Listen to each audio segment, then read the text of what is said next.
2023년 1월 18일 수요일 신년 부흥의 일곱째 날입니다. 1월 한 달 동안 수요 예배와 금요 예배 그리고 토요일 예배까지 베드로전서의 말씀을 통해 진정한 성경적 교회에 대해 살펴보려고 합니다.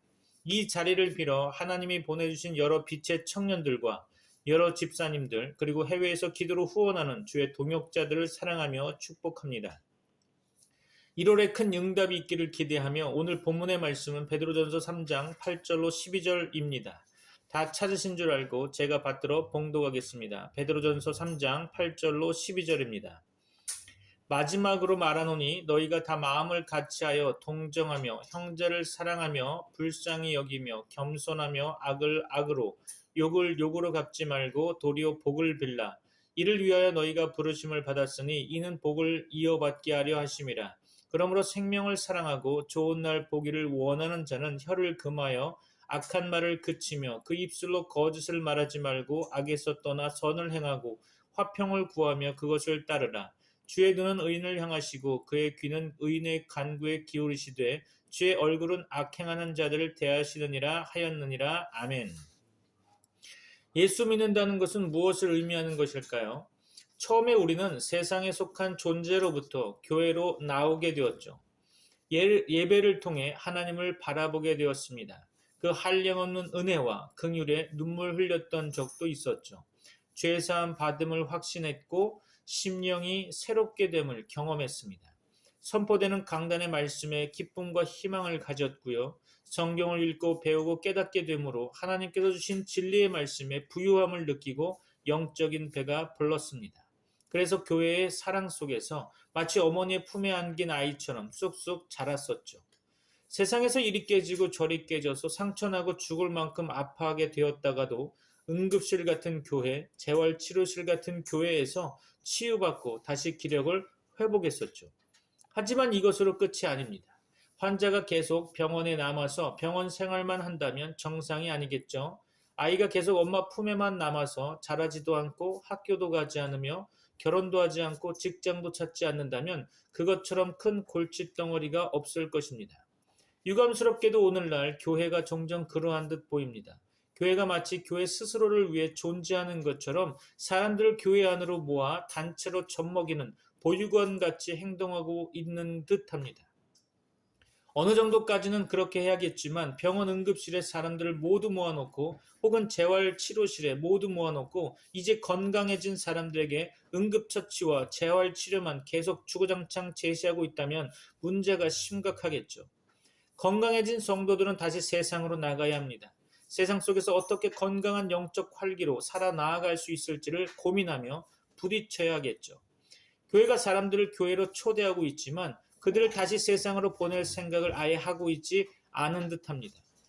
세상으로부터 교회를 부르시는 하나님은 익숙하지만 다시 세상 속으로 교회를 부르시는 부르심에는 익숙하지 않아 보입니다.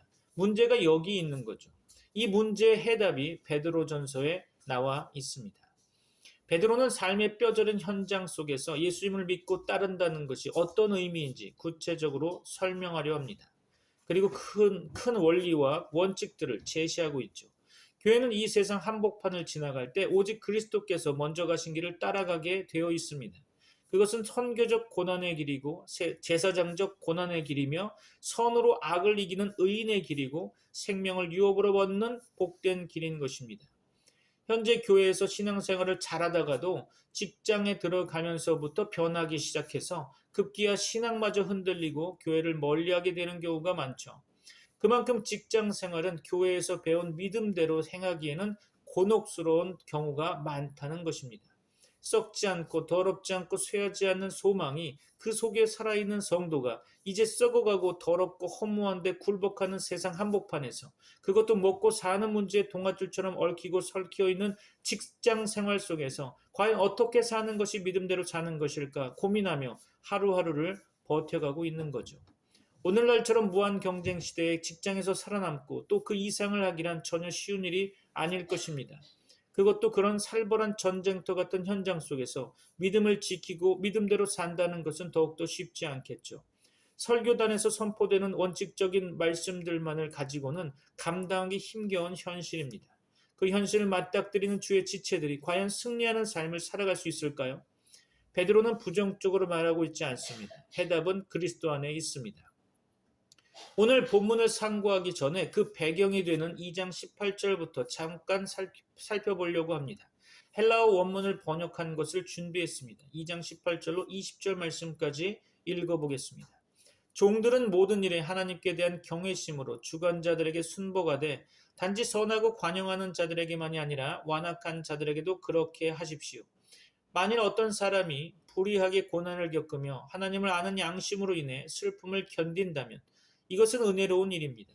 만일 여러분이 죄를 짓고 곤란을 당하는 가운데 인내한다면 무슨 덕이 있겠습니까? 하지만 만일 선을 행함으로 고난을 당하는 가운데 참는다면 이것은 하나님 앞에서 은혜로운 일일 것입니다. 아멘. 당시 로마 경제는 사실상 노예 경제였죠. 기록에 의하면 1세기 말 로마 도시의 경우 전체 인구 120만 명 중에 노예들은 3분의 1가량 40만 명 정도였다고 합니다. 더 중요한 사실은 지금 베드로가 선을 행함으로 고난을 당하라고 권면하는 그 노예들의 사회적 환경은 이루 말할 수 없는 열악한 환경이었다는 거죠. 이들은 자유인이 아니었으므로 시민권을 가지지 못했습니다. 합법적으로 결혼하거나 합법적으로 아이를 낳을 수도 없었죠. 한마디로 사람 취급을 하지 않았다는 것입니다. 이렇듯 당시 노예들은 어떤 사회적, 법적 보호장치가 전혀 없었습니다. 왜냐하면 노예는 단지 자산 중 일부였기 때문이죠.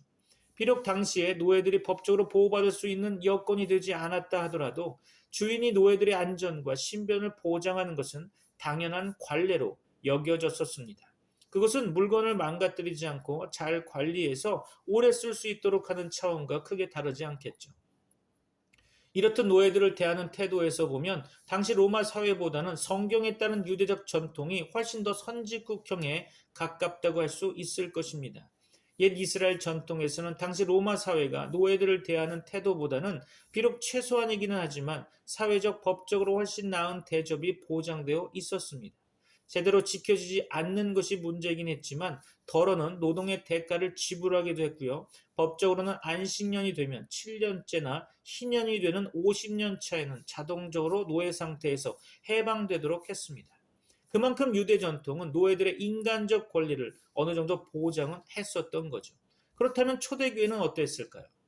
지금 베드로는 까다로운 주인 밑에서 그저 소모품 취급을 당하며 불의한 요구를 짊어지고 고통을 당하는 종들에게 무엇을 요구하고 있는 것일까요? 초대교회에서 젤로당 같은 부류였다면, 다시 말해서 열심당 같은 부류였다면 사회적 혁명을 가르쳤을지도 모릅니다. 제도를 뒤엎어 보려고 말이죠.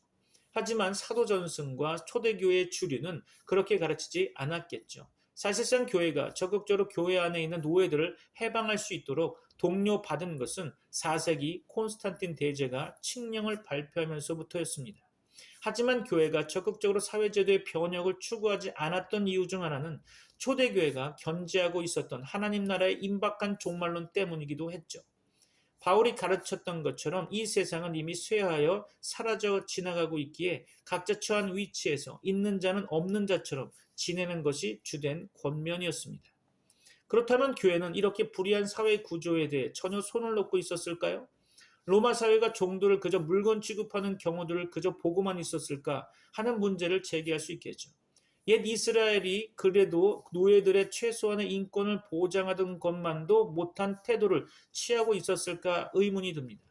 적극적인 사회 제도 변혁이 아니라면, 그리고 임박한 종말에 있게 될 최후의 심판이라는 극적인 해결책이 아니라면 교회는 당시 이런 제도에 대해, 이런 노예 제도에 의해 어떠한 생각을 가지고 어떤 식으로 접근했을까요? 오늘날 우리들은 또한 이런 종류의 문제에 대해 어떤 태도를 취해야 할까요? 베드로는 이러한 종들을 하나님의 종이라고 명명했습니다. 그들은 집에서 주인의 종들로 살았지만 그들의 실제적인 정체성은 하나님의 종들이라는 거죠. 그들은 이미 복음 안에서 자유했던 것입니다. 역설적이긴 해도 당시엔 그랬다는 거죠. 당시의 교회는 썩어가고 부패하고 허망한 로마라는 세상이 아닌 썩지 않고 더럽지 않고 쇠하지 않는 하나님의 나라가 그들 가운데 임한 것을 성령과 복음의 말씀 안에서 믿고 적극적으로 누리고 있었던 거죠. 교회는 노예들이라도 그리스도 안에서 영적 공동체적 자유를 누리게 하고 종과 자유자가 따로 없는 형제 공동체를 추구함으로써 거친 바다 같은 불의한 세상 한복판에서 희망의 항구 같은 역할을 했던 거죠. 앞에서 언급했지만 당시 노예들은 그저 재산에 불과했었습니다. 로마 사회가 그들에게 사회적으로나 도덕적으로 당시 시민들에게나 주어졌던 어떤 인격적 주체의 역할을 주려 한 적이 노예들에겐 없었습니다. 옛 이스라엘 전통 역시 노예들에게 그들의 최소한의 인격을 보장하려 한 정도지 그들에게 하나님의 종이라는 신분을 부여하지는 않았습니다. 더구나 베드로 당시 사회 상황에서 그 노예들은 세상 속에서 그들이 제사장 역할을 하는 공동체 안에 있음을 받아들이지는 않았을지도 모릅니다. 하지만 성경 본문은 다르게 이야기하죠. 18절 이하 본문에서 가장 중요한 점은 지금 베드로가 권면하는 대상이 주인들이 아니라 종들이라는 사실에 있습니다. 베드로는 어떻게 당대의 다른 도덕적 관례들과는 다르게 노예들을 도덕적 주체로 대접하여 상당히 높은 신앙적 윤리적 요청을 할 수 있었을까요? 물론 교회는 그리스도 안에서 사회적, 성별적, 민족적 구분을 철폐한 택하신 족속이요 거룩한 민족이었고 그 안에서는 모든 이들이 한 아버지의 자녀들이요 형제 자매들로 받아들여졌습니다. 하지만 여기엔 보다 깊고 보다 놀라운 의미가 숨어 있죠.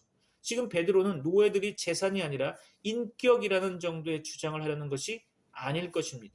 또한 단지 노예들도 다른 시민들처럼 도덕적 주체가 될 수 있다는 정도로 말하려는 것이 아니죠. 그 이상인 것입니다. 차라리 그런 불의한 세속 한복판에서 하나님께서 요구하시는 제사장직을 수행할 수 있는 쪽은 힘이 있는 주인이 아니라 불의한 일을 당하게 된 도리어 약자에 속하는 노예 쪽이라는 사실인 거죠. 이 점이 본문에서 우리가 풀어야 할 가장 중대한 이해의 초점인 것입니다. 이것이 또한 오늘날 세상 속에서 그리스도인으로서 믿음을 가지고 그 신앙을 살아내야 하는 성도들과 교회가 반드시 이해하고 받아들여야 하는 신앙의 핵심인 거죠. 그것이 무엇입니까? 베드로는 왜 지금 불의한 일을 하는 주인들을 정죄하고 장차 오는 심판을 선고하지 않고 도리어 억울한 일을 당하는 약자인 종들에게 참으라고 하는 것일까요? 도대체 왜 억울한 자가 참아야 하는 걸까요? 베드로가 전개하는 논리는 참으로 당혹스럽습니다. 이해하기 어려울 정도죠. 왜 억울한 자가 참아야 하는 걸까요?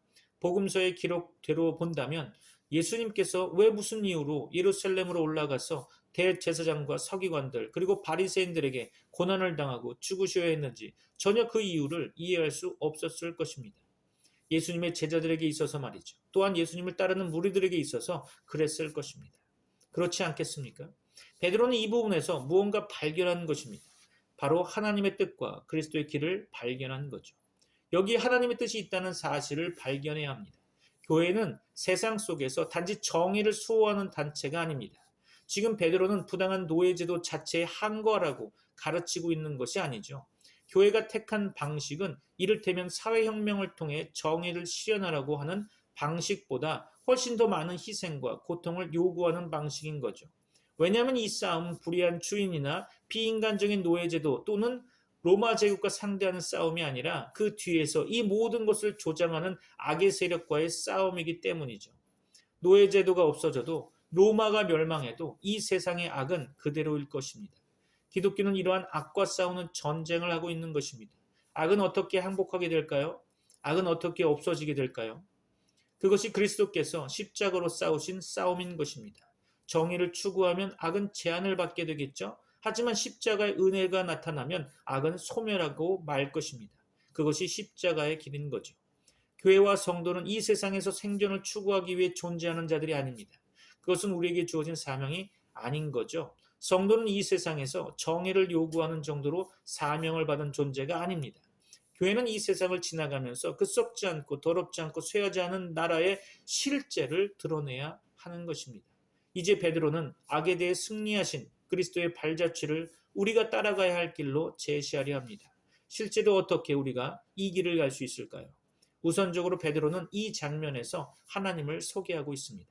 마땅히 두려워해야 할 하나님을 두려워한다면 다른 두려움들에서 해방될 수 있다는 거죠. 베드로서 전체를 이해하는 핵심 단어는 바로 선한 양심입니다.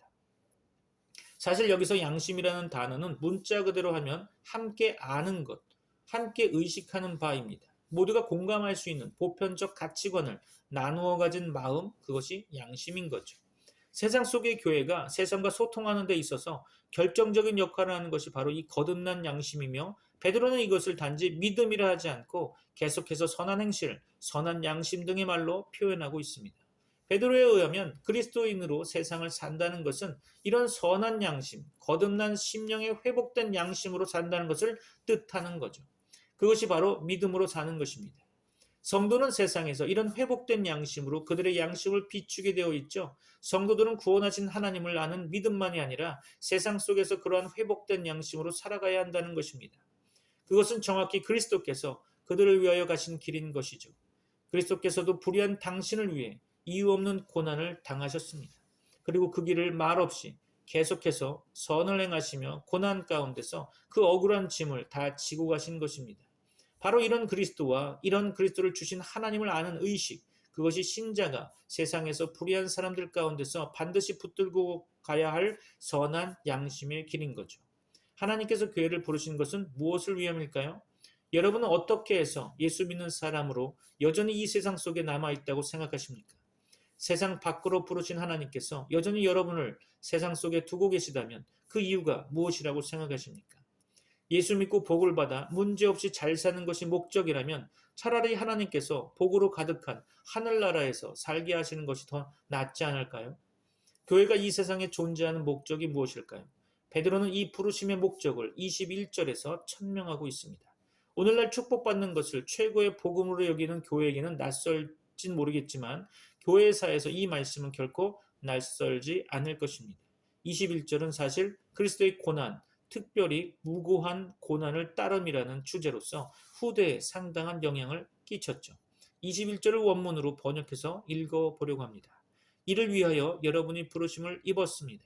그리스도께서도 여러분을 위하여 고난을 받으셔서 여러분에게 본을 남기신 것은 여러분이 그의 발자취를 따라오게 하려 하심입니다. 아멘. 교회가 세상 속에서 부르심을 받은 이유와 그 목적이 다름 아닌 불의한 일로 고난받으며 참는 일이라는 거죠. 생각해 보십시오. 우리는 날마다 하나님께 이런저런 문제 해결을 위하여 기도하고 있지 않습니까? 세상에서 당하는 여러 문제들을 해결해 주는 곳이 교회인 것처럼 선포하는 마당에 불의한 일을 당하지 않고 혹시 당하게 되면 하나님께서 개입하셔서 말씀으로 해결해 주시는 것이 기도응답이라고 생각하지 않으십니까? 불의한 일로 고난을 당하는 것이 하나님께서 우리를 부르신 부르심의 목적이라니, 사실 이 말씀은 베드로전서에서 가장 소화하기 어려운 구절이면서도 가장 핵심적인 대목입니다. 우리는 억울한 일을 당할 때 하나님께 호소하죠. 하나님, 왜? 도대체 나에게 왜 이러시는 겁니까? 본문의 말씀으로 보면 하나님이 이렇게 대답하신다는 거죠. 얘야, 바로 그 때문에 내가 너를 불렀다. 이해가 되십니까? 특별히 오늘날의 교회에게 21절의 이 말씀은 너무 낯선 말씀입니다. 하나님께서 엄청난 물질의 복을 주시겠다는 것도 아니고 꼬인 문제들에 대한 기도 응답으로 못되게 한 나쁜 놈들을 벌 주시겠다는 것도 아니죠. 그분이 우리를 부르신 이유가 불의한 일로 고난을 받게 하시기 위함이랍니다. 그렇게 함으로써 우리가 선한 양심으로 그 은혜를 드러내게 하려 하심이라고 하는 거죠. 교회가 세상에서 하나님을 아는 의식, 곧 하나님께서 그리스도 예수로 말미암아 새롭게 회복하신 양심에 따라 살게 하려 하심이 목적이라는 것입니다. 그리고 그 양심은 단지 옳은 일을 하는 것이 아닌 그 이상이라는 거죠. 교회의 문제는 뭐라고 생각하십니까? 교회는 이 세상의 중심에 자리 잡고 있는 이 악을 어떻게 상대하는가에 그 존재 이유가 있는 것입니다. 베드로는 단적으로 성도들에게 또한 교회들에게 하나님의 놀라운 은혜를 드러내라고 말합니다. 그 은혜를 드러내는 일은 고난을 수반하고 있죠. 희생이 억울함을 수반합니다. 정의를 실현하는 것이 아니라 불의함을 당하고 고난받으나 그것을 악으로 갚지 않는 방식인 거죠. 교회는 이 세상에서 예수님이 남긴 발자취를 마치 어린아이가 글자를 익히며 따라 쓰듯이 하나씩 따라가야 한다는 것이죠. 이 길은 어디로 이르게 되는 것일까요? 베드로는 아직 그 종착역에 대해서는 설명하고 있지 않습니다. 여러분은 이 길 어디쯤에 서 있는 것이겠죠? 오늘날 우리는 예수 그리스도의 고난과 죽으심을 나를 위한 것으로 생각하지만 그 고난과 죽으심의 십자가가 동시에 내가 따라가야 할 길이라고 생각하는 것에 대해서는 주저하고 있는 것 같습니다. 하지만 그리스도의 십자가는 하나님께서 나에게로 오신 길이며 동시에 내가 하나님께 이르는 길일 것입니다. 이 둘을 서로 분리할 수 없는 거죠. 그래서 십자가는 하나의 길인 것입니다. 베드로는 분명히 이 길은 하나이고 그리스도는 우리가 그 길 외에 다른 방식으로는 하늘의 하나님께로 이를 수 없다고, 이 세상에서 교회가 반드시 쫓아가야 할 유일한 길이라고 천명하고 있습니다. 진리가 너희를 자유케 하리라. 요한복음 말씀이 생각이 납니다. 자유에는 목적이 있죠. 하나님께서 우리를 죄에서 자유하게 하신 이유가 있습니다.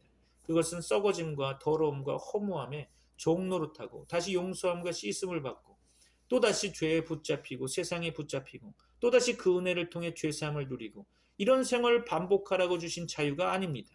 죄로부터 해방되었기 때문에 이제 마음껏 죄를 지어도 되는 생활을 위해서가 아니란 말씀입니다. 그렇게 하면 기회를 잃어버리게 됩니다.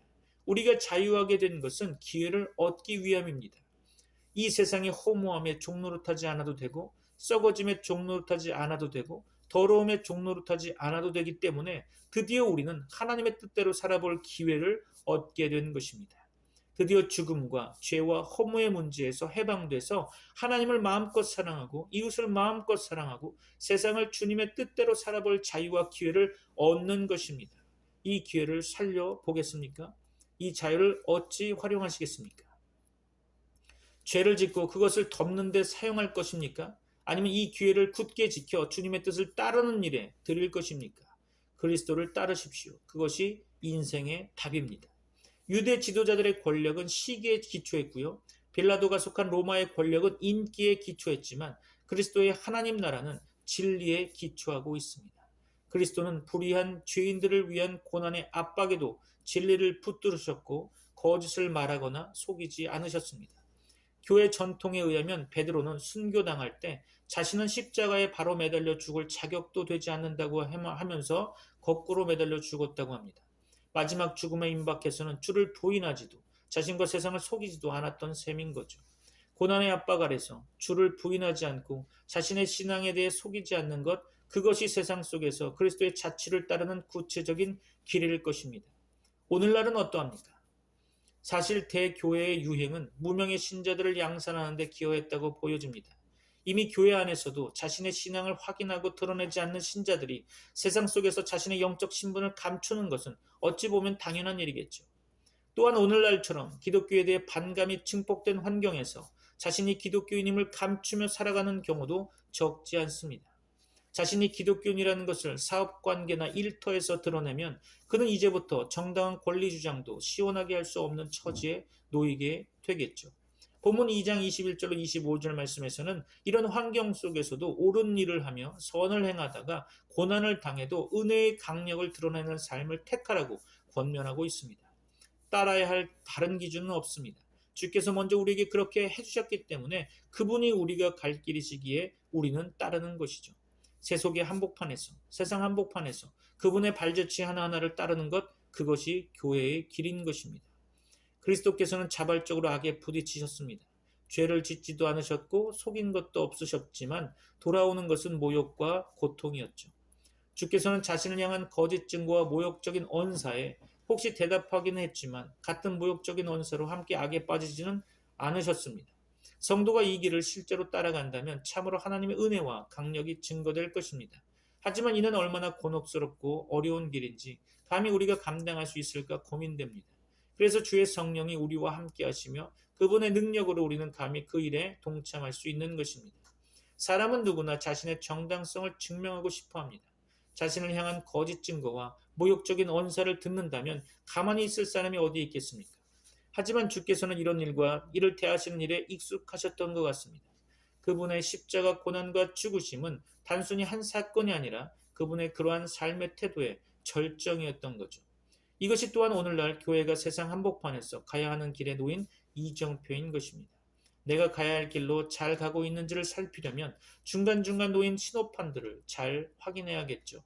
오늘날 얼마나 많은 교회들이 분규하며 그 안에서 서로 멱살 잡고 세상 재판정으로 달리고 있습니까? 사도 바울은 장차 천사들과 세상을 심판할 성도들이 도리어 자신들에게 판단을 받을 그 세상 앞에 나아가 심판을 자청하는 일이 얼마나 어리석은 것인지를 가르쳐 왔습니다. 교회가 그런 어리석음에 빠진 이유가 뭘까요?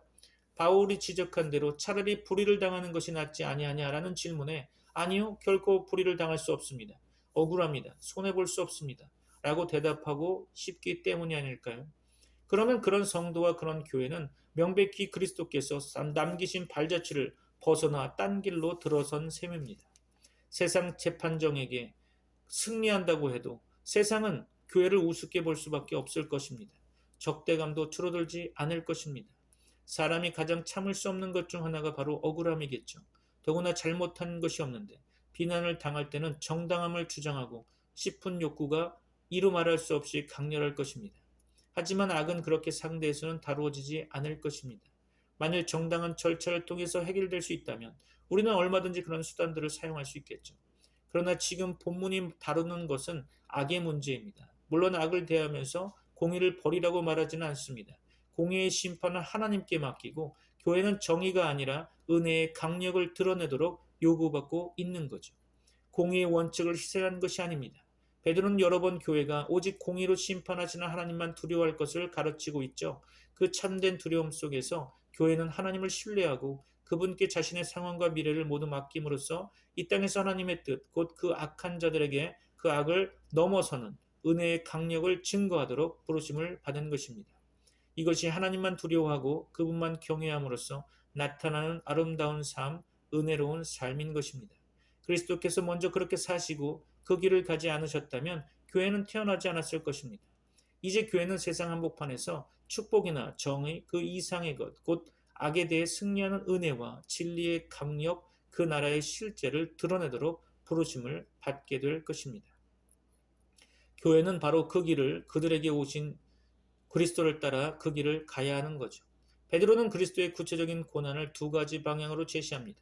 첫째, 그것은 우리를 위한 것이고 둘째, 그것은 우리가 따라가야 할 길인 거죠. 그리고 이 둘은 결코 분리되지 않을 것입니다. 그리스도는 그 십자가 고난의 길을 통해 악을 이기시고 죽음을 이기시고 죄를 이기시고 교회에게 부활 생명을 주셨습니다. 그것은 명백한 승리죠.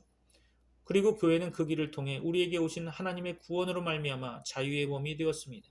그리스도께서 친히 몸으로 받으신 고난을 인하여 성도는 의에 대하여 살게 되었습니다.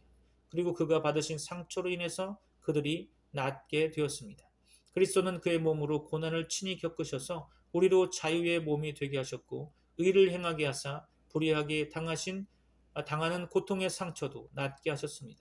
이제 교회는 동일한 그리스도의 길을 통해 하나님을 향하여 나아가야 합니다. 그래서 하나님께서 그리스도를 통하여 우리에게 오신 그 길과 우리가 그리스도를 통하여 하나님께 이르는 그 길은 서로 결단코 분리되지 않다는 것을 기억해야 합니다. 이것이 베드로전서의 핵심 메시지입니다. 예수 그리스도 그분이 우리가 하나님께로 가는 유일한 길이십니다. 하나님과 우리가 서로 만나는 오직 한 길 되시는 것입니다. 그러므로 교회는 전에는 양과 같이 길을 잃었다가 이제는 다시 목자여 감독이신 그리스도에게로 돌아온 사람들입니다. 교회는 세상 속에서 길을 잃을 수가 없습니다. 예수님은 십자가에서 나를 위해 돌아가신 것으로 끝난 것이 아니죠. 그분은 우리 삶의 목자이시며 감독되십니다. 교회는 홀로 있지 않습니다. 목자요 감독이신 분과 함께 있고 그분이 세상 한가운데서 그의 발자국을 따라오도록 친히 인도하십니다. 주님은 양무리를 돌아보시고 자신을 따라오는 자들을 치유하시며 강건케 하십니다. 또한 교회를 치리하시며 교회를 다스리셔서 그가 이미 가신 그 길로 따라오도록 인도하십니다. 그런데 현대교회는 왜 세상 속에서 길을 잃어버렸을까요? 왜 주님을 놓치게 되었을까요? 오늘날 교회가 세상 속에서 살아갈 때 그가 가진 것이 말씀과 성령뿐 아니라 다른 세상적인 것을 가지고 있기에 문제가 발생하는 것입니다. 그들은 목자이시며 감독이신 예수님께 맡겨져야 하는데 자꾸 이탈하려 하는 거죠. 베드로는 그들이 명확하게 목자와 감독이신 그리스도에게 인도함을 받고 있다고 가르치고 있습니다. 이제껏 베드로는 교회가 세상을 어떻게 지나가야 하는지 구체적인 삶의 영역의 경우들을 들어서 설명했습니다. 세속국가의 권력자들에 대해서, 주인과 종들의 관계에 대해서 살짝 말씀드렸었죠. 그리고 중간중간에 세상 속으로 지나가는 교회가 살아야 하는 삶의 원리에 대하여 명확히 정리해 주었고 또한 예수 그리스도의 본과 자취를 명확히 제시함으로써 선명한 이정표를 세웠습니다. 이제부터 베드로는 오늘 본문 말씀 베드로전서 3장 8절로 12절을 통해 구약의 말씀들을 동원해서 자신의 논지를 한층 더 강화하려고 시도하고 있습니다. 교회는 영광된 소망회로 부르심을 받았지만 동시에 이 세상 속을 지나가도록 부르심을 받았습니다. 그리고 이 세상 한복판에서 악을 만나게 되죠. 그것은 우연도 아니고 피해야 할 것도 아니며 피할 수 있는 것도 아닙니다. 그렇게 부르셨기 때문이죠. 이 악과의 대면에서 교회는 그리스도께서 보여주신 그 길을 증거해야 합니다. 이것이 부르심의 목적인 거죠. 악을 악으로 갚지 않고 의로운 고난을 통해 그리스도의 자취를 따라가는 그 길입니다. 베드로가 제시하는 이 목적, 곧 하나님께서 교회를 세상 속으로 부르신 목적은 사실 뜻밖이고 충격적입니다. 이 땅에서 잠시 머무는 외국인과 같은 여행자 같은 교회는 무슨 이유로 어떤 목적으로 이 세상을 여행하고 지나가야 할까요? 이 여행의 가장 주된 목적은 악을 만나는 일이고 또한 그 악을 악으로 욕을 욕으로 갚지 않고 도리어 복을 빌어 하나님의 나라의 은혜와 진리의 강력을 드러내는 사명을 다해야 한다는 것입니다. 그 부르심을 받은 것이죠. 그래서 신자가 악한 일을 만나는 것은 피할 수 있는 일이 아닙니다. 그렇다고 믿음이 없어서 일어나는 일도 아니고 하나님께서 사랑하지 않으셔서 일어나는 일도 아닙니다. 하나님께서 그를 부르신 목적이 바로 이것이기 때문에 일어나는 일이죠. 여러분은 어떠하십니까? 혹 불편하십니까? 혹 피하고 싶습니까? 이 길을 피한다면 여러분은 그리스도의 길을 떠나는 것이고 그분과 함께 이르게 될 영광의 자리에서도 피하게 되는 것입니다. 아찔하죠? 그래서 이 복음의 말씀은 예수 믿으면 복 받는다는 통상적인 주장을 뒤엎어버립니다. 물론 신자는 복을 유업으로 받습니다. 하지만 그것은 썩지 않고 더럽지 않고 허무하지 않은 영원한 생명의 은혜인 것이죠. 그래서 신자가 이 땅에서 복을 받는다는 것은 불편하고 불행한 일, 억울하고 불공평한 일이 그에게 일어나지 않음을 의미하는 것은 아닐 것입니다. 그런 일이 일어날 수 있을 것이니까요. 하나님은 그런 일들이 일어나지 않도록 해주시고 그런 일이 일어났어도 피할 수 있게 해주실 목적으로 교회를 부르신 것이 아닙니다. 오히려 악을 만나고 그 악을 악으로 갚지 않고 도리어 복을 비는 그리고 선을 행함으로 고난을 받고 참으며 그 길을 다 지나가서 하나님의 은혜의 강력을 증거하는 목적으로 우리를 부르신 것입니다. 생각을 처음부터 달리하고 마음을 근본부터 다르게 먹어야 할 것입니다. 그렇다면 이런 뜻밖의 목적으로 부르심받은 세상 속의 교회가 어떻게 하면 그리스도의 발자취를 쫓아갈 수 있을까요? 하나님의 뜨거운 긍휼은 그분의 아들로 하여금 하늘 보좌를 내려놓고 낮고 낮은 종의 모습으로 오게 하셨습니다. 교회도 그렇겠죠. 교회는 이미 거룩해졌고 영광된 소망이 변치 않을 약속을 받았습니다. 하나님은 좋으신 분이십니다. 결국 그리스도의 십자가 고난의 길은 영원한 영광에 이르는 길입니다. 오늘날 복을 강조하는 가르침들이 거짓되고 허망한 이유는 그 복이 덕과 분리된 채 주어질 수 있다는 환상을 심어주기 때문일 것입니다.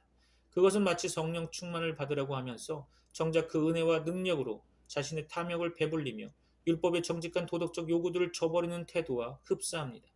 복을 가르치면서 정작 예수님께서 가르치신 팔복을 외면하는 것과 같은 거죠. 성령을 강조하는데 말씀을 쳐버리는 것입니다.